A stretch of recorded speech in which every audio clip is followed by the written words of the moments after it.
When Imitation of Life was released in 1959, audiences thought they were walking into another glossy Hollywood melodrama. Beautiful costumes, big stars, a dramatic story about mothers and daughters. What they didn't expect was to leave the theater in tears, because beneath its polished surface, Imitation of Life told one of the most painful and honest stories about race, identity, and motherhood ever put on film. And the story behind how this movie was made is just as powerful as what appears on screen. The film was directed by Douglas Sirk, a German immigrant who had mastered the art of emotional storytelling. On the surface, Sirk's films looked like standard Hollywood tearjerkers, but underneath, he used color, framing, and silence to expose deep social truths that audiences were not always ready to face. Imitation of Life was actually a remake. The original version was released in 1934, but the 1959 adaptation went further, much further, by centering the emotional core of the story on two mothers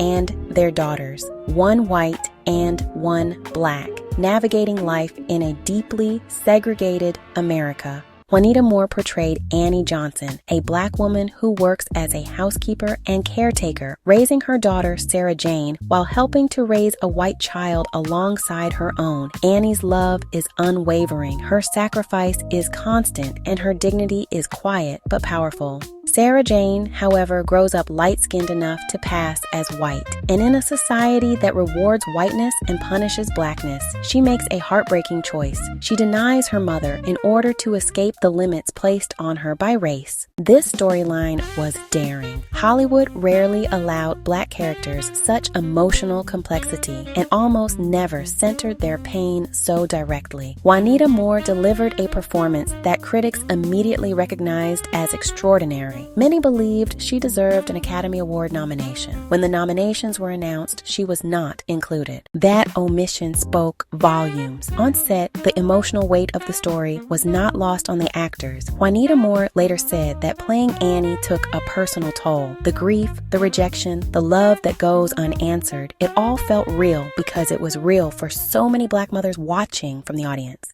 The film did not offer easy answers. It did not soften the consequences of racism. Sarah Jane's internal conflict was not portrayed as villainy, but as the tragic result of a society that taught her she would only be valued if she erased part of herself. One of the most unforgettable moments in cinema history comes at the end of the film. Annie's funeral procession fills the screen. Mahalia Jackson's voice rises in gospel song. The church is overflowing, and only then, when it is too late, does Sarah Jane fully confront the depth of her loss. That scene broke audiences. People cried openly in theaters. Viewers who had never questioned racial identity were forced to sit with its consequences. For many black viewers, it was the first time their unspoken pain had been reflected so clearly on screen. Despite its emotional power, Imitation of Life was still constrained by its era. Certain truths had to be implied rather than spoken. Certain critiques had to be delivered through silence instead of dialogue. But that is what made the film so effective. Douglas Sirk understood